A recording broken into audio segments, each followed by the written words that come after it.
Have you been thinking about moving to the city of Kirkland, Washington? In today's video, we will go through the things you need to consider before you come to the city of Kirkland, Washington.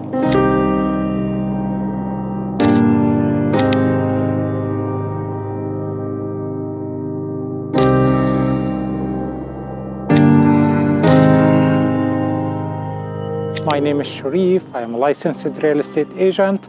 I have been living here on the east side for many years. I know the ins and outs of the area, and I am always happy to help you out. Reach out to me by text, by phone, by email, or by Zoom. My contact info are down in the description. I am more than happy to help you out, but we can't help you unless you reach out. So give us a call, and we are here to help you out day, night, or over the weekend.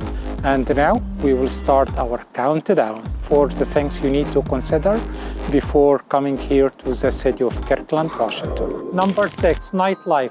The city of Kirkland, Washington has a lot of activities during the day, but at night, your options are a little bit limited. Like we have some bars that are open till 2 a.m., but not a lot of them are doing that.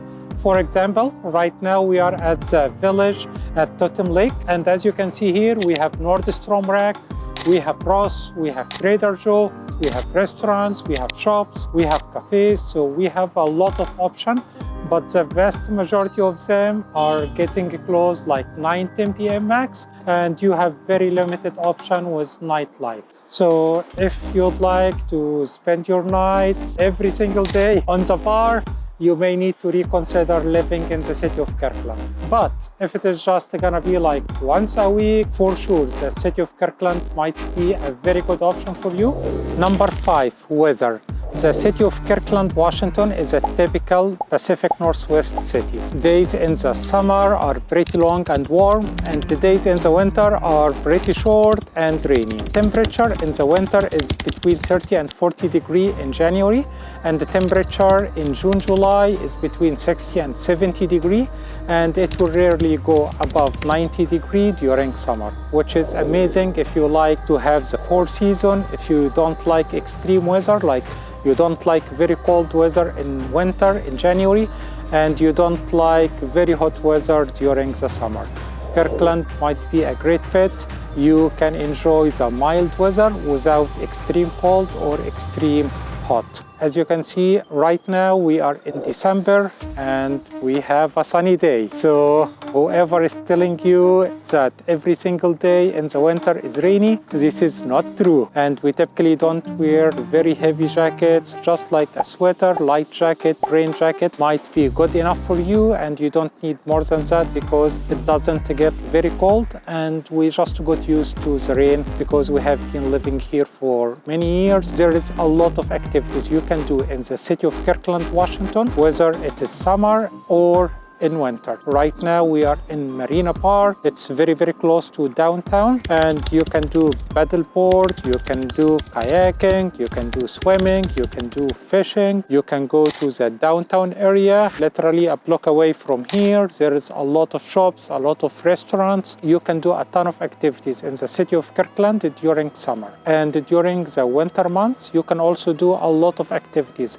but they will be a little bit tailored toward like indoor activities, since, as we discussed, it rains a little bit. So you might want to go to restaurants, cinemas, shopping, stuff like that. So if you like mild weather, if you are okay with the 4 seasons, the city of Kirkland might be a great fit for you. But if you want warm and sunny weather throughout the whole year, you may need to reconsider living in the city of Kirkland. Number 4, traffic. Kirkland, as we discussed, is located on the northeast side of Seattle, around 12 miles away from Seattle. To commute between Kirkland and Seattle, you have a few options. Number 1, you will need to take 405 that is going through Kirkland, and after that, based on where you are working in Seattle, if you are working on the northern side of Seattle, you will need to take I-405 south, then 520. But you need to remember that 520 is a floating bridge, it is a tolled bridge, so you will need to pay for that. And if you are working on the southern side of Seattle, you can take 405 south all the way, and after that take I-90 West. I-90 is a federal highway, so it's not tolled, but 520 is a state highway, so it is tolled.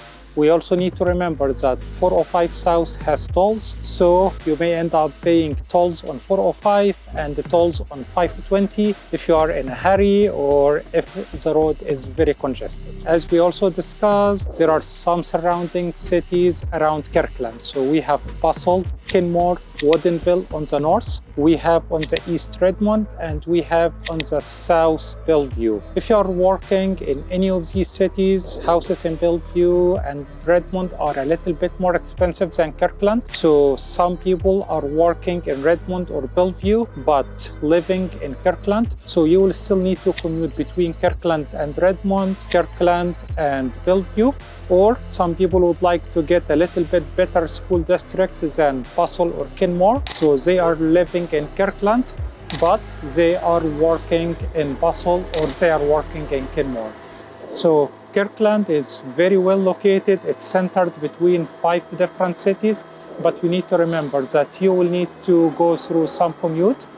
If you are working in Seattle, your commute might be the longest and you may need to pay because you will go through 405 South and 520 toll if you are pretty late or if you are in a hurry. But if you are working in any of the other 5 states, Bustle, Kenmore, Woodinville, Redmond, Bellevue, your commute will not be very bad and you may be able to avoid paying toll. So if you are okay with some traffic here and there in the morning and afternoon, Kirkland might be a great option for you. But if you absolutely hate traffic, you may need to reconsider Kirkland. On the other side of the Park and Ride, we have the South Kirkland Park and Ride just across the street. We have new development, we have a lot of apartment complex. And the apartments in here in the Kirkland area are averaging between 600K and 700K for 2-bedroom apartments. So we have a lot of great options for you. If you don't want to commute, you will just live in one of these apartments. We have also some businesses that are not too far away from here, and you can just come here to the Park and Ride, take the bus and go to a different neighborhood in Kirkland or go to one of these other cities around Kirkland. We just need to remember that we are not expecting the light rail to come to Kirkland anytime soon. So right now, light rail is in Seattle and they keep expanding it to Linwood and Everett, north of Seattle. And after that, they have another extension to the Redmond Bellevue area, but we are not expecting an extension to Kirkland. So traffic in Kirkland might just keep getting worse year after year. Number 3, job culture. The city of Kirkland is filled with a lot of companies that are working in tech. For example, behind me, we have the headquarters of Google. On the other side, we have other Google building, and we are not too far away from Redmond, where we have Nintendo and the headquarters of Microsoft. So if you are working in tech, for sure, the city of Kirkland, Washington should be one of the cities at the top of your list besides Bellevue and Redmond. But if you are not working in tech, we don't really have a ton of other options besides tech. For sure, we have some jobs, stuff like that, but like the vast majority of people here who can afford the high cost of living, the expensive houses in Kirkland, a lot of them are working in tech. And on the other side of Google, as you can see here, we have a lot of apartments. A little bit further down the road, we have some condo building here. Like the condo prices are around 650 to 750. But if you are talking about a townhome or a single family detached home, most probably you are talking about $1.5, $1.6 million. You'll be getting pretty high salaries from tech companies like Google, but the cost of living and house prices are pretty high. So weigh the options, and I am more than happy to help you out with the decision. So far, we covered 4 things you need to consider before coming to the city of Kirkland, Washington. Stay tuned because number 1 is very important. Again, my name is Sherief. I am a licensed real estate agent. I am here on the east side covering all the east side cities, Kirkland, Redmond, Bellevue, Sammamish, and I'm more than happy to help you out whenever you are coming to live here in the Greater Seattle area. Reach out to us. My contact info are down in the description. We are happy to take your phone, call, text, email, or even a Zoom call, morning, midday, or even at night. Number 2, housing option. The vast majority of your housing option in the city of Kirkland would be single-family homes. That said, in a small spot, you will see a lot of condos and apartments. For example, behind me here, we are at the village of Totem Park. We have a lot of condos and apartments behind me. We also have a lot of condos and apartments in the urban area. And whenever we have a very old single-family house, 1940, 1950, 1960, most probably a developer will come, tear it down if the zoning is allowing for that, and they come up with like 2 townhomes, 3 townhomes. So we will keep seeing apartments and condos down the road. But for now, as of 2024, your options would be mostly single-family homes and the townhome.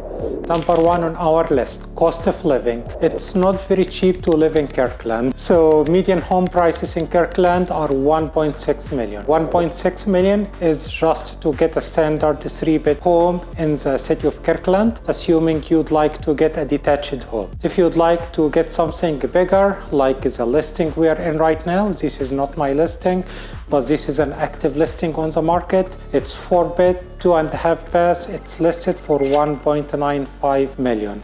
Around like 5,000 square foot lot, 1955, like mid-century, but it's fully updated. They did great job updating it. I will give you a tour for the house so that you know what almost $2 million can get you in the city of Kirkland, Washington. This is the house. Once you come here, you will have one smaller size bedroom. We have a bathroom in here, and it's a full bathroom with shower, toilet, sink. And in here we have 2 bedrooms, and both of them are like medium size. They are not very small, they are not very big. We have like hardwood flooring, double pane windows. Like they did very good job like updating it. Electrical, plumbing, flooring, everything is in a very good shape. This is room number 3, and most probably this will be like kids room or guest room. And we have the master suite down, but before we go down, we will continue our tour on the main level. So on the main level here, we have in front of us the kitchen. We have granite, we have solid wood cabinets, we have very nice stainless steel appliances, and we have kind of open concept that is connecting the kitchen with a dining room with a very beautiful view in here. So as you can see here, while you are taking your breakfast, lunch, dinner, you will have very open, very bright, very big windows, and you have a continuation for the living area in here. So if you are coming from the main door, you just have some guests, they can basically come and sit in here in the living area. After that, if you are inviting them for a dinner or lunch, you can basically get the food with them in here. A very nice layout, even if it is like mid-century. This covers pretty much the upstairs. We will go down to the downstairs. And again, they did a very good job renovating it. We have tiles, new doors, hardwood floors, even on the stairs. Down here, we have a second living area that opens to the yard. And the yard, they made like an artificial turf. So this will be very low maintenance. So if you are someone who doesn't like to mow your lawn, for sure something like that would be a great option for you in here. We have a laundry area in here and brand new appliances. We have another guest bathroom in here, and everything is in very good condition. We have tiles. They did very good job renovating it. And last but not least, we have the master bedroom. Very bright because you have this big sliding door to the backyard. It's a pretty much standard split level mid-century. So if you are out, you can go down from the outside or you can go up from the outside as well. And here you have the master suite. You have jetted tub, you have the showers with tiles, you have another toilet, and on the other side of the suite, you have a formal dressing area. So all of these stuff like can be yours. but again, the price is $2 million pretty much. As a continuation for the finishes, very nice finishes. They did a very good job, like solid wood, nice light textures. Everything is in a very, very good shape. So again, living in Kirkland is not very cheap. This is like a $2 million listing. If you have the means, if you're working in tech, if you're working in medical, if you have very good salary, for sure you will have a lot of good options in the city of Kirkland. But if your salary is not that high, the city of Kirkland might not be at the top of your list, or you can still live in the city of Kirkland, but in an apartment or condo. And this is what we are gonna tour next. We are right now in another listing. It's a condo. This is not my listing, but I'm just touring it with you so that you know how far your money can go in the city of Kirkland, Washington. So this listing is 2-bed, 2-bath. It's listed for $675 and it's around 1,300 square foot. Once you get inside the condo, you will see that we have 2 beds, 1 bed in here, and this is the main master pretty much. It's decent size, not very small, not very big. We have kind of a smaller size walk-in closet, so it's good enough. We have the toilet, we have the tub, we have the sink. It's a little bit dated, so most probably, even if you are paying $675, you will need to pay a little bit more money so that you can upgrade and make some updates. So cabinets are not up to date, so you may need to replace some kitchen cabinets, some bathroom cabinets. Some of the doors are a little bit on the older side. Some of the power switches are a little bit dated, so you will need to make a decent amount of updates to feel that you are living in a good house. That said, like, we are a few blocks away from the water. School district is very good, but this is a good example for what you can buy in the city of Kirkland for $675. Again, median price for condos here are between $600 and $700, and this is a pretty standard condo. On the other side, we have a laundry and utility room, pretty smaller water heater, a little bit dated washer and dryer, but we see that in a lot of condos. You will take 2 steps down to get to the kitchen. It's a semi-open concept. So we have here the kitchen. They made some updates. They updated some of the cabinets, but not everything is up to date. We have the dining area here. It has a decent flow between the kitchen, dining area, and the living area. We have some wood floor or hardwood floor in some areas in the kitchen and dining. But once you get to the living area, bedrooms, all of these areas are just carpet. And in here, we have a small terrace or balcony. We are very close to the main road, so you can get some of the noise. But I just wanted to show you what you can get for $675. And these were all the things you need to consider before coming to the city of Kirkland, Washington. Make sure to like and subscribe to get notified with our future video. I make 2 videos a week and I'm covering pretty much most of the cities of the Pacific Northwest and the Greater Seattle area. And my name is Sherief. I'm a licensed real estate agent. I'm more than happy to help you out for your move here to the Greater Seattle area. We wanted to make it a very easy transition for you. My contact info is down in the description, so reach out to us day or night if you are planning to move next week, next month, or even next year. Till the next video, stay safe and have a great one.